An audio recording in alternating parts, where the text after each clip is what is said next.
Hey, good morning, guys. Just probably gonna do a bit of a rambling video. I know it's been a while. Um, I don't want to say there's so many things going on in my life. I mean, I have work, I have home, and I just have everything else in between. All the little details. Um, Sometimes I may share with you some of the details. Just got through dropping my son off at school. He was asking me this morning, hey, should I wear a jacket? And I'm like, well, depends on you, just step outside. I don't know, go out there at least a minute and see how you feel. I think it's still supposed to be, maybe in the low 80s.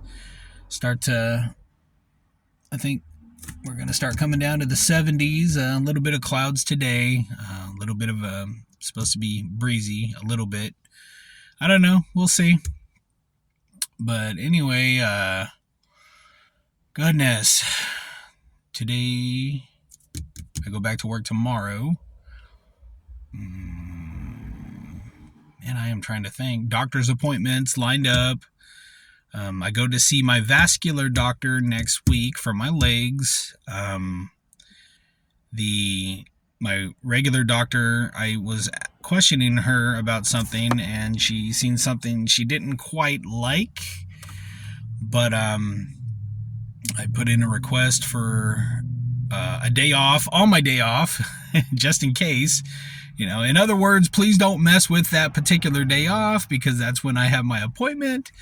But I got approved for that, so I got to go check out basically to see how the blood flow is in my legs, and especially being a type 1 diabetic. That is very,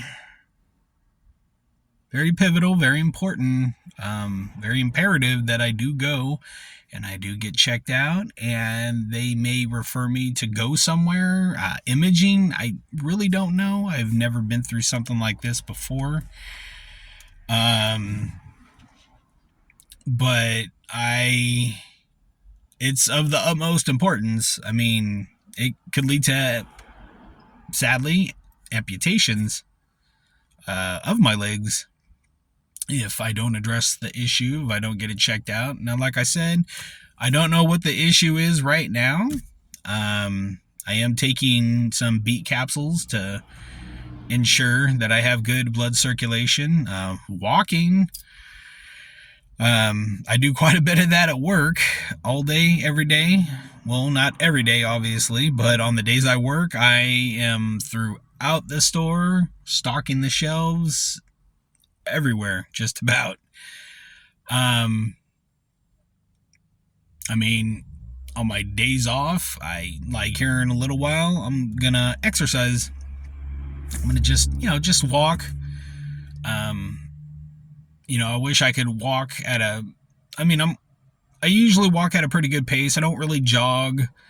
I notice that a lot of times I feel fatigued and in my legs and my feet, not just from exercising, but just simply just all the time, my legs feel fatigued, and sometimes they don't cramp per se, but I drink my fair share of water, things like that. I try to keep my legs elevated, and things like that. If I'm laying down, I'll try to keep my legs elevated. But I think that's the key thing too, is movement, to keep moving. Otherwise, you're going to get too comfortable. The concrete's going to settle. That's what a 90-year-old man told my father once. It's probably been over 24 years or so now, but he told him, the concrete's going to settle. That that 90-year-old man has to keep moving, otherwise the concrete's going to settle. And he was out for a morning walk, when my dad was working, and that was something that I believe we could all benefit from, is walking. Even if you don't run, even if you don't jog, just walk. Do something. And so I'm gonna go walking And then after I go on my walk, I'll shower up, and then I'll take my insulin and I will eat breakfast. This morning I'm gonna try to do a little higher protein breakfast. I generally don't worry about it. I haven't really worried about it too much in the past. A lot of you that have watched my past videos have seen at certain times. A few years ago, I was trying to go plant-based because of my diabetes, not necessarily because of any ethical reasons, anything like that. But, anything I do, it's all going to be for selfish reasons. I'm not going to lie. It's not going to be because of anything ethical at all. It's not that I don't care, but that's just not where my focus is at. But I was doing the plant-based thing up until the time I was re-diagnosed as a type 1 last summer, and all I wanted to do was eat my rice. I wanted to eat my potatoes, and I wouldn't eat them in ridiculous amounts. Even just beans would send my blood sugars soaring, and I couldn't do that because I had to wait until I took my insulin. Well, until I was approved to get insulin. So I was still taking metformin. I was taking all my regular stuff, but they were not working as good because my pancreas was slowly starting to slow up on the insulin production. With a late onset type 1 diabetic, it's much more different than a type 2. A type 2 is a whole different thing. I've never been a type 2, but I was diagnosed as a type 2 back in 2017. A type 2 doesn't go into becoming a type 1. You either have the antibody to be a type 1 or you don't. Type 2 is more of a lifestyle disease. A type 2 can eventually burn out their pancreas if they are not eating the way that they are supposed to, but it doesn't mean they become a type 1. But a type 1 has that antibody. That could be due to either genetic factors or due to environmental factors. With that said, with the type 1, it's an autoimmune disease. It's where your own immune system attacks itself, attacks the pancreas, attacks your beta cells that produce the insulin to keep your blood sugars in check. That's the difference with a type 2, being a type 2 for so many years and so long. If you don't check yourself, if you don't take care of yourself, you can literally burn out your pancreas. You can burn out your beta cells. That's where your beta cells pretty much commit suicide.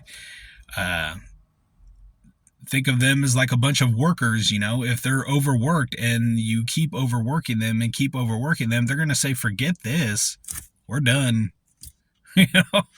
That's essentially what it is.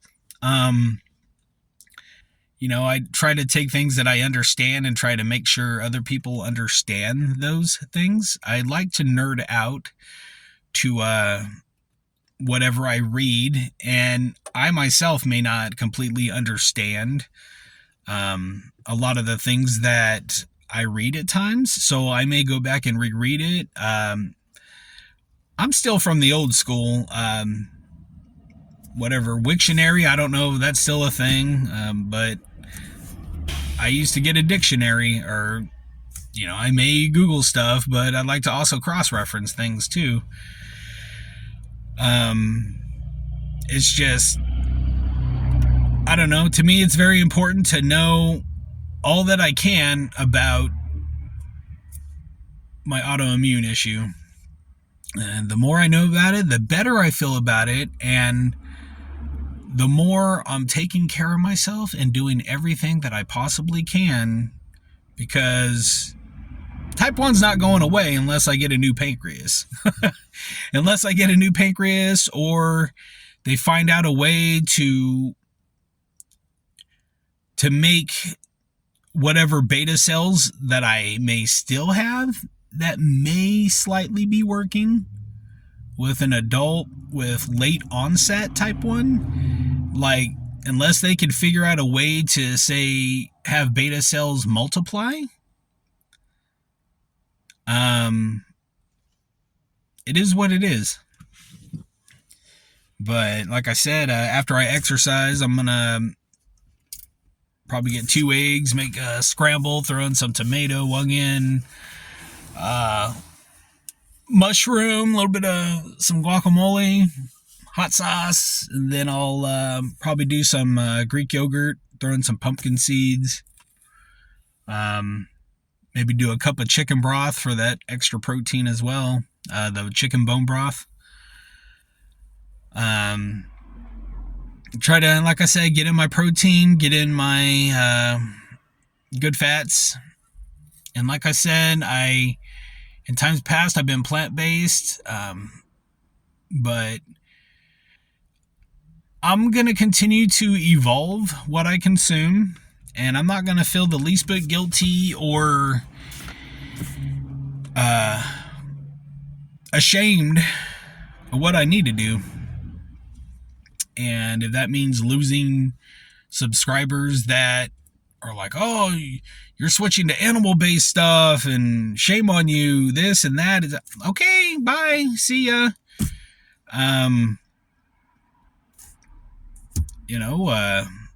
Do your thing. But if that's the only reason why you did subscribe to me, I'm sorry, but I'm not trying to be dogmatic about stuff, and I may have in the past have been dogmatic on videos, and I apologize if I have.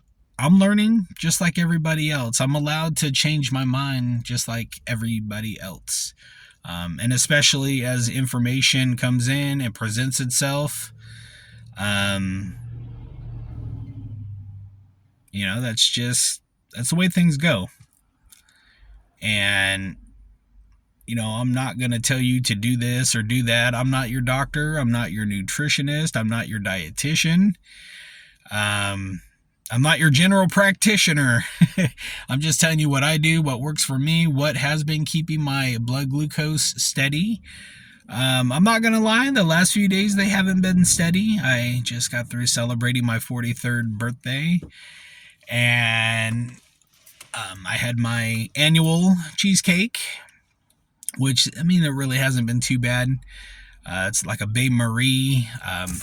My cheesecake gets a bath once a year.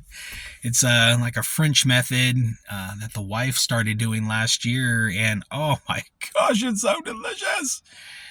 And I know some of you might even be thinking, well, hey, you can't be doing that. You're a diabetic.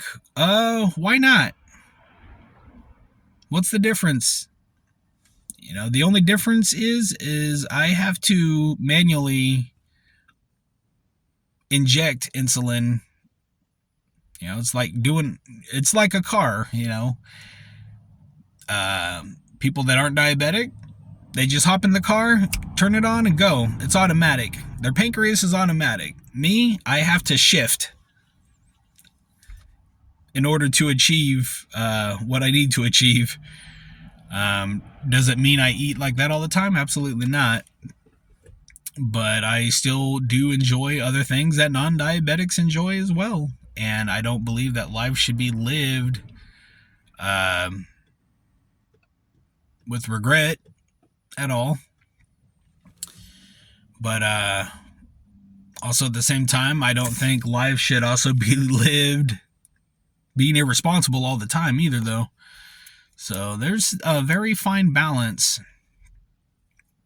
But most of the reason for the extra trying to get my protein up there is just protein and the good fats to try to get my weight down, try to get my insulin levels down. That's my main goal. I'm not necessarily worried about building muscle right now, but I don't want to lose muscle either. But Just more or less not maybe just strength training, maintaining my protein, my good fats, very low carb, not high carb. Um, there comes a point in time, and depending, you can't outwork a bad diet. You can't, that's just how it goes. You can't out exercise a bad diet. There may be some people who could pull it off. My hat's to you, but my cholesterol levels, the last time I went to the doctor, they were good. 72. I don't know if that's on the lower end or not, but my cholesterol levels were good. My A1C's coming down, 7.6. They want me under 7. Honestly, I inquired about, what about 6? Oh, no. We want you at 7. Well, a lot of non-diabetics, theirs are in the 5s. I don't see it unreasonable that I'm 6, so I'm like, well, what at least about 6.5? And he goes, all right. So, that's my next goal, I think, is 6.5. I don't want to say the next time I go to see the doc. I'd like to be under, either at 7 or under 7, the next time I do see the doc. But I think by the end of this year, I don't know. I'd like to definitely be under 7, closer to 6.5 for my A1C. And the A1C, those of you who don't know, is your 3-month blood glucose average, which it's important, but at the same time, I think your time in range, where you spend most of your time, average-wise, throughout the day, throughout your week, is very important. And I think it's very rewarding to see that. And, I notice I feel at my most comfortable if I'm in the 130s, 120 to 130. Some people feel more comfortable at 100. Some people feel more comfortable at 110. It's not a one-size-fits-all. And some people literally feel comfortable floating around in the 80s. I'm one of those. I really don't feel comfortable floating around in the 80s. It doesn't mean that's a bad number. Man, I can't stand people that tailgate. Especially when somebody's trying to drop their kid off at the preschool and somebody just wants to be up their bumper. It's like, you should have made provisions if you are going to work ahead of time.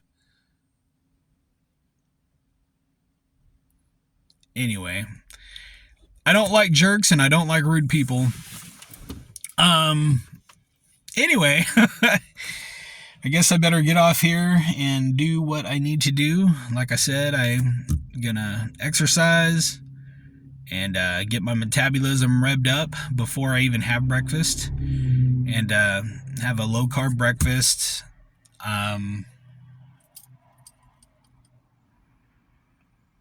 Take a shower, have a low carb breakfast. Then I'm gonna get dressed, all to go to my neighbor's and do some yard work actually for her. I